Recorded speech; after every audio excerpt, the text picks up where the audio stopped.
हाँ जी सर, मैं पहुंच गया हूँ घर पे। नहीं नहीं, कोई दिक्कत नहीं हुई मुझे यहाँ पर आने में। हाँ जी सर, हाँ हाँ, मैं सही सलामत पहुंच गया। ठीक है सर। बॉबी, आ गए तुम? मेरा मतलब है तुम आ रहे थे तो तुम मुझे एक बार बता तो देते।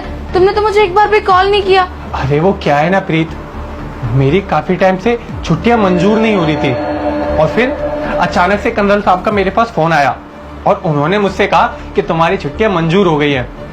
तुम्हें पता है मैं तुम्हें कितना याद करता था, कितना सोचता था, और यही सोचता रहता था कि मुझे छुट्टियां मिल जाए और कब मैं घर जाऊं। तो बस इसीलिए मैं घर आ गया, और जब मुझे पता चला कि मेरी छुट्टियां मंजूर हो गई हैं तो मैंने सोचा कि ये बात तुम्हें ना बताते हुए मैं यहाँ आकर तुम्हें सरप्राइज दे दूं। इसीलिए बस मैं चला आया। और कौन नहीं चाहेगा अपनी इतनी खूबसूरत सी बीवी से मिलना। हाँ हाँ बॉबी, ये तो तुम्हारी बात ठीक है, लेकिन एक बात बताओ, तुम इतनी दूर से आए हो, कम से कम मुझे कहीं घुमाने तो लेके चलो। चलो बाहर चलते हैं घूमने। अरे रुक जाओ रुक जाओ, बाहर जाके क्या करेंगे? यहाँ देखो ना, कमरा कितना ठंडा हो रहा है और यहाँ एसी भी चल रहा है, और तुम्हें पता है बाहर कितनी धूप है और गर्मी भी पड़ रही है बहुत। मुझे बाहर बिल्कुल अच्छा नहीं लगेगा, और वैसे भी मैं ना बहुत थक गया हूँ, तो मैं यहाँ थोड़ी देर आराम कर लेता हूँ। तुम एक काम करो, मेरे लिए ना कुछ अच्छा सा बना के ले आओ। बॉबी, खाना तो मैंने अभी कुछ बनाया नहीं है। अगर तुम मुझे बताकर आते तो मैं खाना तुम्हारे लिए बना के रखती। एक काम करते हैं, हम बाहर चलते हैं, बाहर से कुछ खा लेंगे। हाँ ये ठीक है, चलो बाहर चलते हैं। अरे तो क्या हो गया, अगर तुम्हारा खाना बनाने का मन नहीं कर रहा है और तुम थक गई हो तो कोई बात नहीं। तुम्हें पता है मैं जब कॉलेज में पढ़ता था ना, तो मैं हॉस्टल में नहीं, अलग रूम लेके रहता था, और वहां पर मैं खाना अपने हाथों से बनाया करता था। और तुम्हें पता है मेरे सारे दोस्त मेरे हाथों का बना हुआ खाना खाकर कहते थे कि बहुत टेस्टी बनाया है। तो कोई बात नहीं, तुम खाना अकेले मत बनाओ, मैं हूं ना, मैं भी तुम्हारी मदद करूंगा। खाना बनवाने में मैं तुम्हारा हाथ बटाऊंगा। और यार एक काम करते हैं, खाना बनाने में ना बहुत टाइम लग जाएगा, तो तुम एक काम करो, तुम यहीं पर बैठो और मैं भी तुम्हारे साथ बैठता हूँ। हम बातें करते हैं बहुत सारी, उसके बाद खाना बना लेंगे, ठीक है? यार मैं इतने दिनों बाद बॉर्डर से घर आया हूँ, तो क्या मैं तुम्हारे साथ बैठ के बातें नहीं कर सकता थोड़ी देर? खाना हम बाद में बना लेंगे, ठीक है? अरे नहीं नहीं बॉबी, मैं ये नहीं बोल रही हूँ, बातें तो हम बहुत सारी कर लेंगे, लेकिन तुम खुद बताओ, अभी तुम इतनी दूर का ट्रेवल करके आए हो, बहुत थक गए होगे। तुम एक काम करो, जाओ पहले जाकर फ्रेश हो जाओ, उसके बाद हम बहुत सारी बातें करेंगे, ठीक है? अरे हाँ यार, तुम बिल्कुल ठीक कह रही हो, और वैसे भी मुझे ना बहुत थकान हो रही है, मैं ना चेंज कर लेता हूँ और नहा धो के आता हूँ, ठीक है?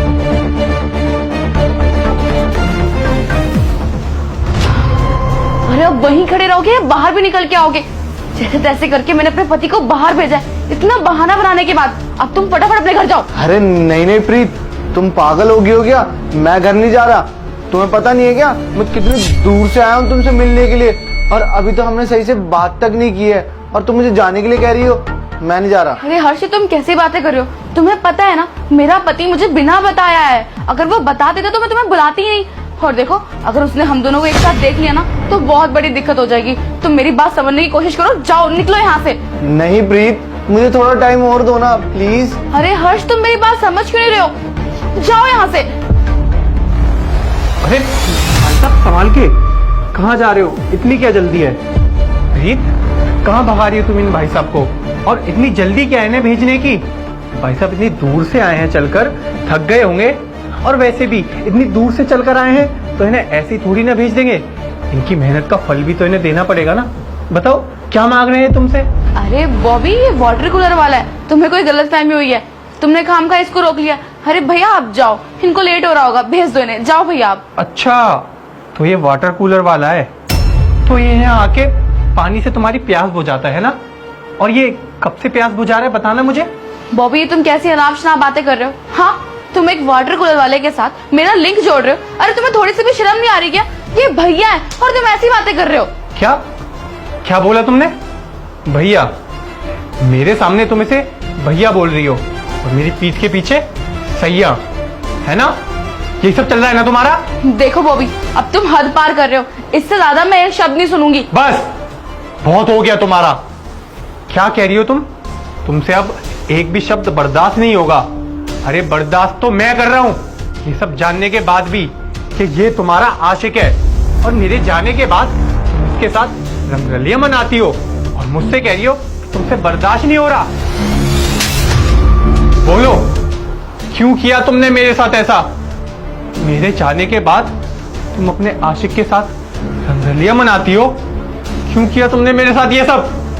सबसे बड़ा झूठ ना तुमने बोला है मुझसे कि तुम्हारा आशिक नहीं, एक वाटर कूलर वाला है। तुम्हें क्या लगता है कि मुझे कुछ पता नहीं चला? मैंने कुछ देखा नहीं?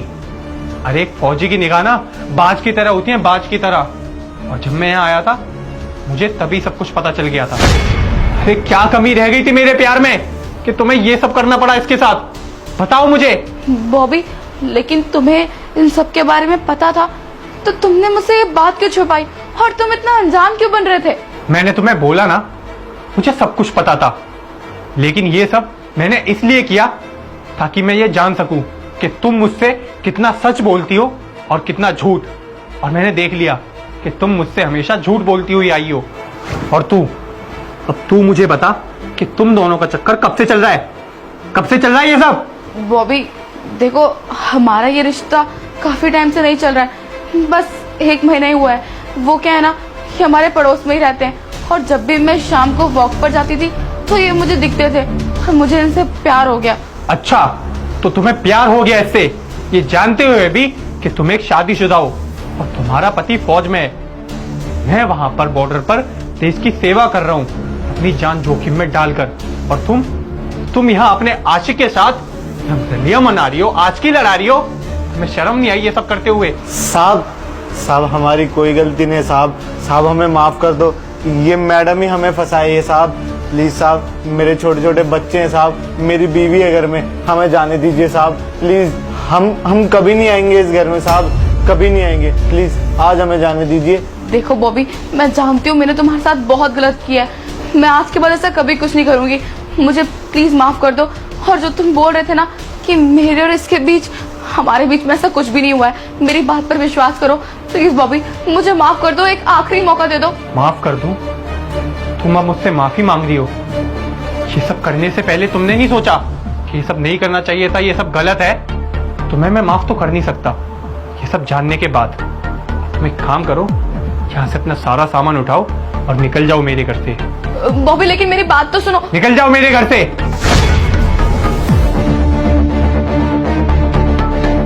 और तू यहाँ पे क्या कर रहा है? निकल जा, इससे पहले कि मैं पुलिस को बुलाऊं, निकल जा यहाँ से।